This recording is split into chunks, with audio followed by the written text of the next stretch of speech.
December 10, 2008. Two brothers walk into their father's Manhattan office. Mark and Andrew Madoff are about to do something impossible. They are about to destroy their own father. Their father, Bernie Madoff, has just confessed something terrible to them. For 20 years, maybe longer, everything was a lie. The investment company, the profits, the billions of dollars, all fake. A giant fraud. The biggest in history.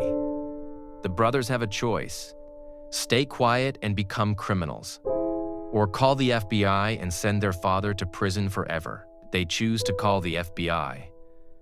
But this is not a story about justice.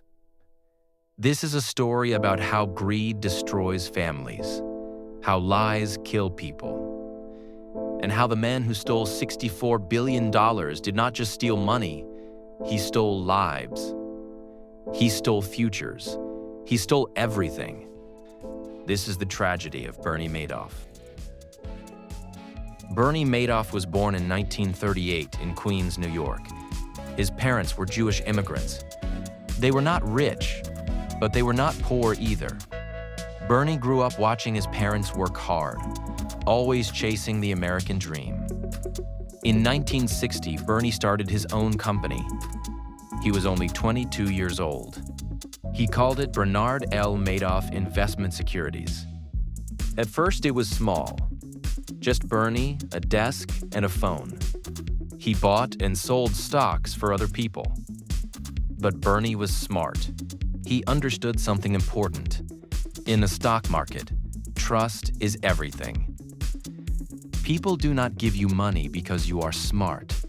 They give you money because they trust you. So Bernie built trust. He joined exclusive clubs. He went to fancy parties. He donated money to charities. He became friends with rich people, famous people, powerful people, and slowly Bernie Madoff became one of the most respected men on Wall Street. By the 1980s, Bernie was not just successful. He was a legend. His company was making millions. His clients were making millions. Everyone wanted to invest with Bernie Madoff. But here is the beautiful lie Bernie sold. He promised steady profits, not crazy profits. Just steady, reliable returns. 10% per year. 12% per year. Every year. No matter what happened in the market. When the market crashed, Bernie's clients still made money. When other investors lost everything, Bernie's clients were safe. It seemed like magic. Rich families gave him their life savings, charities gave him their funds. Even Holocaust survivors, people who had already lost everything once, trusted Bernie with their money. Bernie drove a nice car. He owned beautiful houses. He had boats and private jets. His wife, Ruth, flaunted expensive jewelry. His two sons, Mark and Andrew, worked in the family business. From the outside, Bernie Madoff had everything: success, respect, family, legacy. But inside, Bernie was living a nightmare because everything was fake. So how did Bernie do it? How did he promise profits that were impossible? The answer is simple. He never invested the money. When you gave Bernie $1 million, he did not buy stocks. He did not buy bonds. He just put your money in a bank account, and when you asked for your profits, he gave you money from the next investor. This is called a Ponzi scheme. It is named after Charles Ponzi, an Italian fraudster from the 1920s. Here is how it works. Imagine I tell you I can double your money in 1 year. You give me $100. 1 year later, I give you $200. You are so happy you tell your friends. Your friends give me money too. But I never invested anything. I just gave you money from your friends. And I give your friends money from new people. As long as new money keeps coming, everyone is happy. But there is a problem. Eventually, you run out of new people. And when that happens, everything collapses.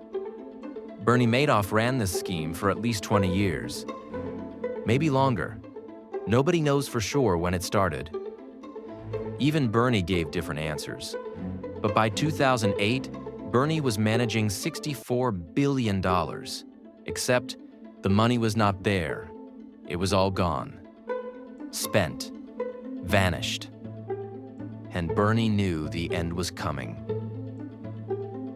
In September 2008, the global financial crisis began. Banks collapsed. The stock market crashed. And Bernie's clients started asking for their money back. But Bernie did not have the money. He never had the money. In December 2008, Bernie called his sons into his office. He told them the truth. The investment business was all just one big lie. There was no money. There never was. Mark and Andrew were destroyed. Their entire lives were built on their father's success. They worked for him. They trusted him. They loved him. But now they knew their father was a criminal. And if they stayed quiet, they would become criminals too. So they did the impossible. They called a lawyer. The lawyer called the FBI. And on December 11th, 2008, FBI agents arrested Bernie Madoff. The next day, the news exploded around the world. $64 billion gone. The biggest fraud in history.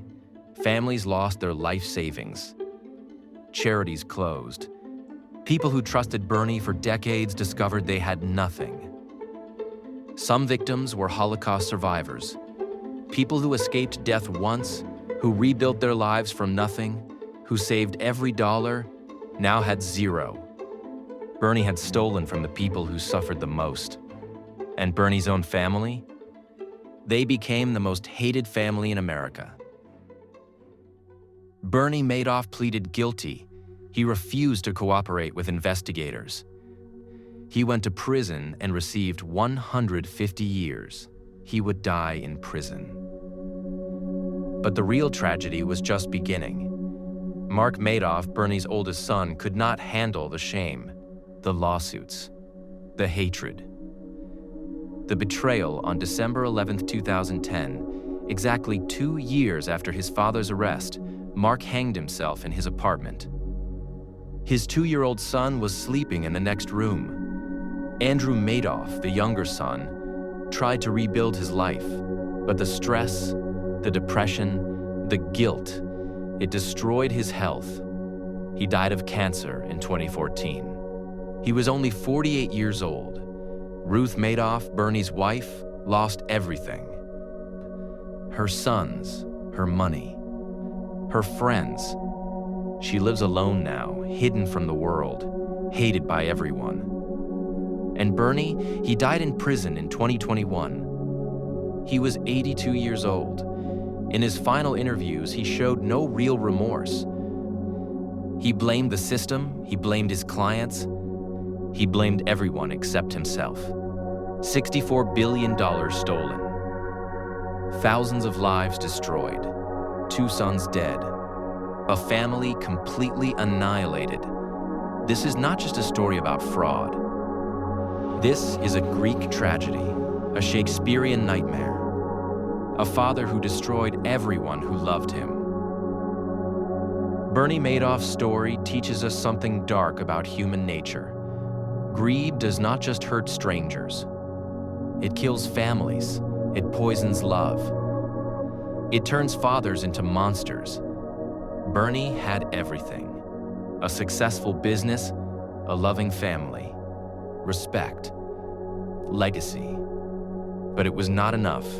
He wanted more. And that hunger for more destroyed everything. The victims of Bernie Madoff will never get their money back.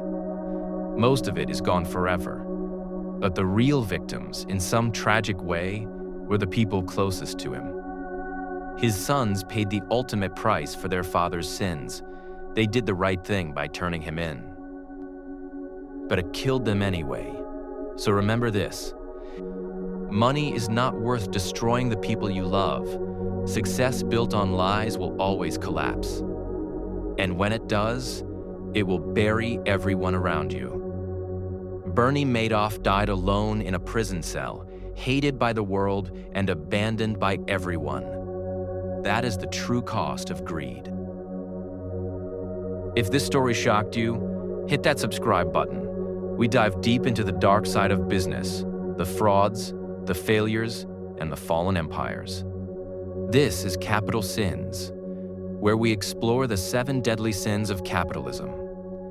And let me know in the comments, do you think Bernie's sons did the right thing, or should they have protected their father? See you in the next one.